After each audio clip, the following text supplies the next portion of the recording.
Bom,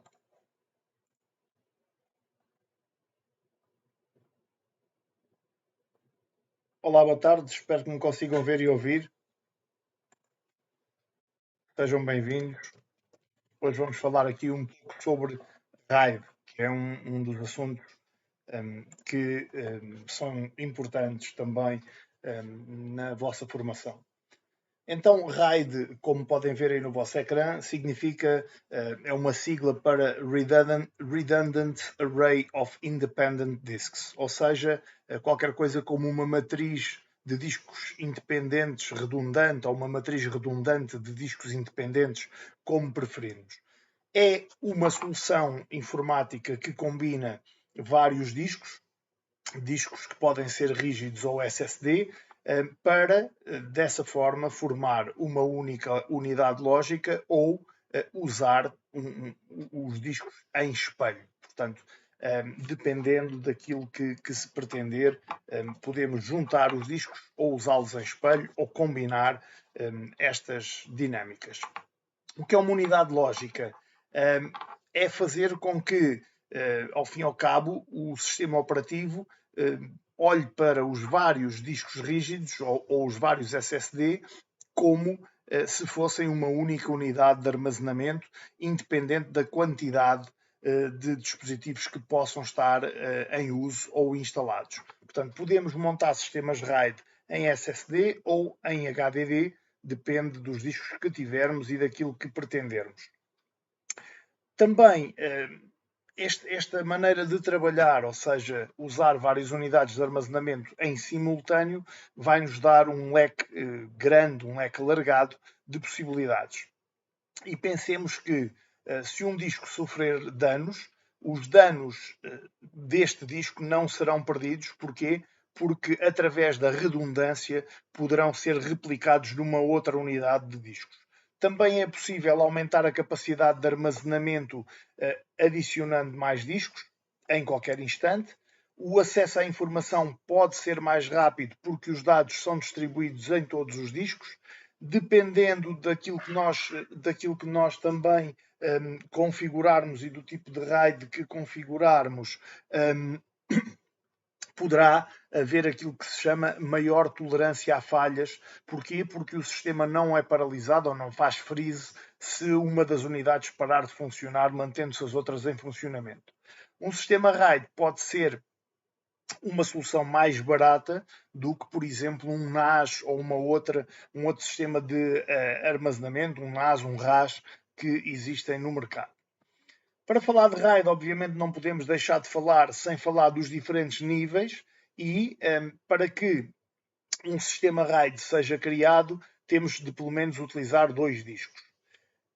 Mas, além da utilização dos dois discos, nós temos que definir o nível de RAID no sistema, sendo que cada um destes níveis tem características bastante distintas uns dos outros, ou umas das outras, juntamente com aquilo que escolhemos, vamos também escolher essas características. Os níveis mais comuns são o RAID 0, que também é conhecido como o stripping ou fracionamento. O RAID 0 é o RAID em que os dados são divididos em pequenos segmentos e distribuídos entre os discos. Acaba por ser um nível que não oferece proteção contra falhas, não existindo também neste nível a tal redundância. Isto significa que uma falha em qualquer um dos discos pode ocasionar a perda de informação para todo o sistema. O foco deste RAID, do RAID 0, é o desempenho. Porquê? Porque o sistema soma a velocidade de transmissão de dados de cada unidade uma com a outra. Então, vai ser mais rápido. O foco é na rapidez. Pelo menos teoricamente, quanto mais discos houverem no sistema, ou houver no sistema, maior é a sua taxa de transferência. Obviamente que isto é teoricamente, depois na prática vai ser, não se calhar tão rápido como na teoria, mas vai efetivamente ser mais rápido. Não é, então, não é muito difícil perceber porquê. Porque os dados são divididos cada parte de um dos dados é gravada em unidades ao mesmo tempo e isto vai tornar a gravação mais rápida. Porquê? Porque sendo gravada em discos separados, pode-se gravar vários pedaços em simultâneo, enquanto que se for apenas um disco, ele vai ter que ser gravado sequencialmente e o processo é mais lento. O RAID 0 é muito utilizado em aplicações que necessitam de grandes volumes de dados e não podem ser lentas. Portanto, tratamento de imagens, edição de vídeo, a forma como fazemos depois a renderização do vídeo, tudo isso pode ser melhorado com o RAID 0. O RAID 1 é o RAID mais conhecido. Podemos dizer que é a duplicação, ou seja, uma unidade de discos vai duplicar a outra unidade de discos, e é conhecido como mirroring, ou seja, o espelhamento. Isto significa que, se o disco principal falhar, os dados podem ser recuperados de imediato porque estão cópias desses dados no segundo disco. Por causa destas características, ou desta característica, o RAID 1 deve funcionar em pares, de forma a que haja sempre um clone da unidade. Isto significa que um sistema RAID composto por dois discos de 500 GB, por exemplo, não vai somar a capacidade como no RAID 0, onde teríamos 500, 500, 1 tera. Aqui temos apenas 500, com o espelho e a redundância de dados no segundo disco. O nível 1 é então focado na proteção de dados. Não é o mais rápido, pode até ocorrer uma pequena perda de desempenho, mas temos a redundância e garantimos proteção contra falhas físicas nas unidades. Perdão, tenho só aqui que molhar a garganta um bocadinho.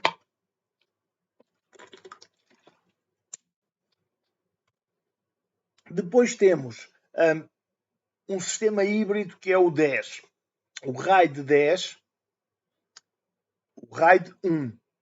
O RAID 0, não, Daniel, foi isso que acabei de explicar. O RAID 0 até aumenta a velocidade.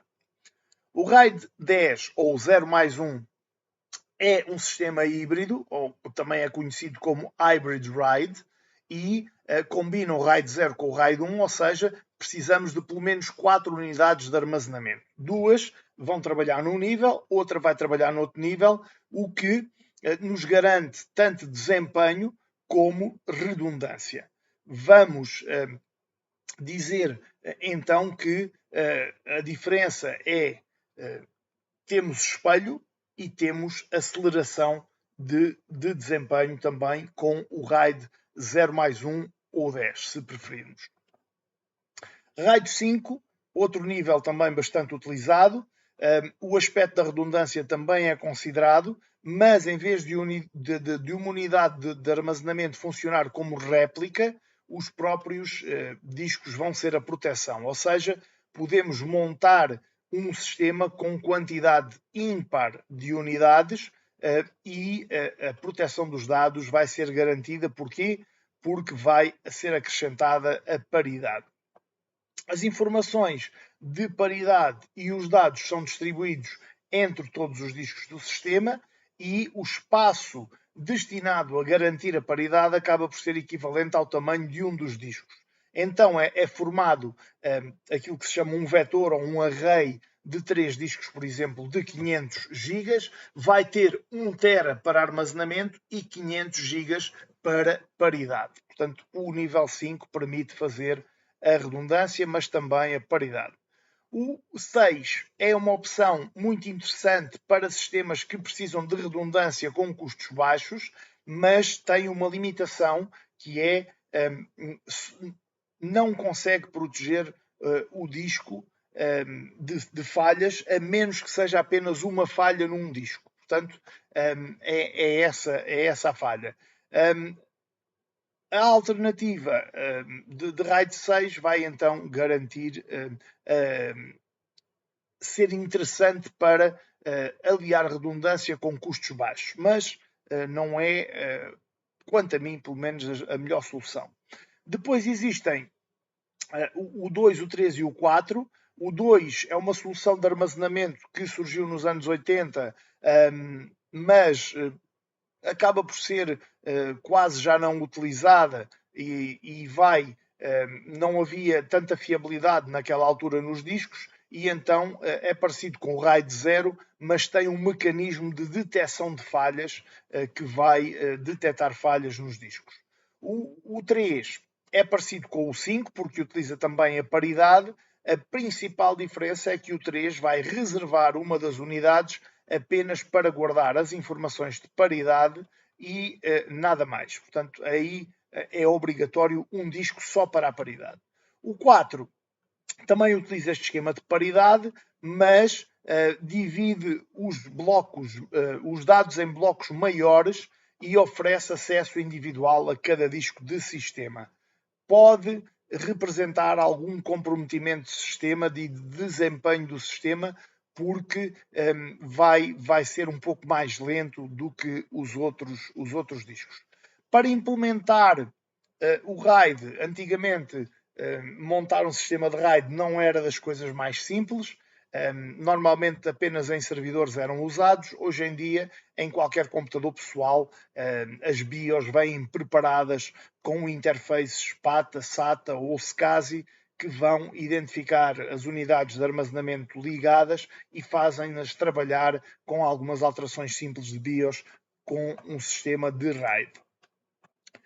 Então, pegando aqui na nossa apresentação de RAID, da CompTIA, sobre RAID, para recapitular aquilo que estive a dizer até agora, temos ali então o stripping sem paridade, que é o RAID 0, vai combinar vários discos de capacidade mais pequena para aumentar o tamanho e vai também aumentar a performance, não tem redundância, ou seja, se um disco falhar, todo o array vai falhar também. Temos aqui um esquema então que nos mostra. Depois temos o mirroring, ou seja, o espelhamento, em que temos aqui um é exatamente igual ao outro, disco principal, disco secundário, ligado à nossa controladora de RAID, pode ser atualmente a motherboard, e vai ter o disco, o que está no disco A vai estar no disco B, ou seja, vai ter redundância e vão ser duplicados, digamos assim, todos os dados do primeiro disco para o segundo. O RAID 5 faz então o stripping como 0, mas com paridade distribuída, vai garantir uma verificação de erros também em todo o array, em todos os discos, e o nível de tolerância de falhas acaba por ser inverso ao tamanho ao espaço do disco.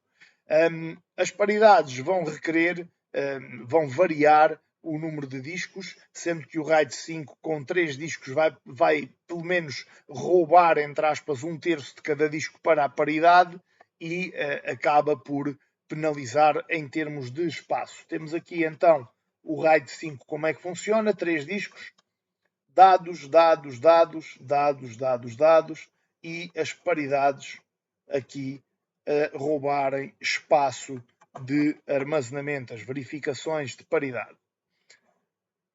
1 mais 0, temos ali a combinação do RAID 1 e o RAID 0, fornece alta tolerância a falhas, precisa no mínimo de 4 discos, como já disse anteriormente, e podem ser usados um número maior ainda de discos, que vai trabalhar com 50% de mirroring e 50% no sistema de desempenho, aumento de desempenho. Então temos ali RAID 0, volume, e depois RAID 1, e vai combinar as duas, vai aumentar o tamanho e vai fazer mirroring dos dados, como podem ver, data 1, data 3, data 5, em mirroring. Depois temos, podemos falar daquilo que são as soluções então de hardware para RAID. Temos os controladores que suportam RAID 0 e RAID 1, Depois temos controladores de mid-level que suportam RAID 5 ou RAID 10 e os hot swap, que é o sistema que permite retirar os discos enquanto estão a trabalhar e o sistema não ir abaixo, desde que haja redundância. Aqui, este é o exemplo de uma BIOS e da identificação dos dois discos que são perfeitamente idênticos e vão estar, neste caso tem 232 GB cada um, e vão na BIOS aparecer-nos desta forma para depois podermos configurar o RAID. O Windows já tem também opções que suportam o RAID, o Windows Server a mesma coisa e o Linux também a mesma coisa. Hot Swap é este sistema. Estamos aqui a ver uma caixa de NAS com Hot Swap que permite, como podem ver, estão ali as luzinhas verdes, 5 estão verdes, um está vermelho, mas o sistema não vai abaixo e vai permitir continuar a trabalhar com o RAID precisamente para não corrermos perigo de perda de dados. Então vou colocar aqui esta imagem só enquanto faço uma recapitulação muito rápida daquilo que acabei de falar. Para quem entrou mais tarde, vou só recapitular o que é que significa RAID. RAID significa Redundant Array of Independent Disks, ou algo como uma matriz redundante de discos independentes, e pode ser usado com HDDs ou SSDs. Atualmente as BIOS todas suportam praticamente este sistema RAID, e os níveis de RAID mais comuns são o RAID 0, que é conhecido como fracionamento ou stripping, onde os dados são divididos em pequenos segmentos e distribuídos entre os discos. Não oferece proteção contra falhas, porque não tem redundância, mas aumenta o desempenho e a velocidade. RAID 1 oferece redundância, é conhecido como espelhamento ou mirroring, e os dados que estão no primeiro disco vão ser exatamente os mesmos dados que vão estar no segundo disco. RAID 10 ou 0+1 é híbrido e vai combinar o espelhamento mais o aumento de desempenho ou stripping. RAID 5 é também muito conhecido e, neste caso, a redundância é considerada, mas podem-se trabalhar com um número ímpar de discos. RAID 6 é uma opção mais a ser considerada se não quisermos gastar tanto dinheiro, mas está mais sujeita a falhas. O 2, o 3 e o 4 já quase não são usados, mas também os mencionei aqui neste webinar, precisamente para podermos, pelo menos, ouvir falar deles e ter esse conhecimento. Então, o RAID não é uma invenção nova, antes pelo contrário, surgiu em 1987 por criação de 3 pessoas, o Sr. Randy Katz, o Sr. Garth Gibson e o Sr. David Patterson, e estes 3 cientistas, se quisermos assim dizer, faziam pesquisa na Universidade de Berkeley, nos Estados Unidos, e criaram então o sistema de RAID. O sistema de RAID hoje em dia acaba por ser muito mais vantajoso do que era antigamente, há anos atrás, porque os custos diminuíram e hoje em dia é relativamente acessível criar um sistema de RAID.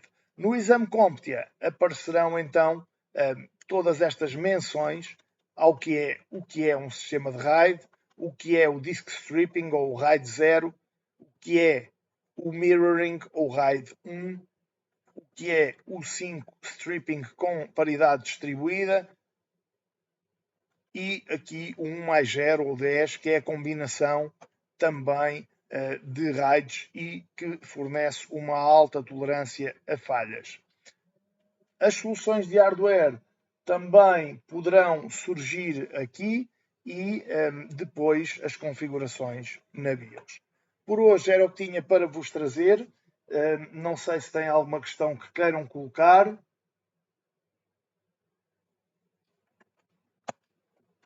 Alguma dúvida, alguma questão? Pode funcionar. Quando digo SSD, também refiro ao NVMe, que é uma evolução do SSD.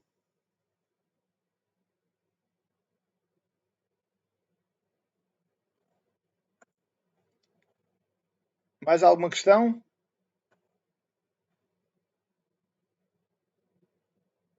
Se não há mais nenhuma questão, aproveito só para referir que o webinar de ontem irá ser remarcado, não para a próxima semana, mas em princípio para a outra a seguir. Não perderão essa matéria e não deixarei de o fazer.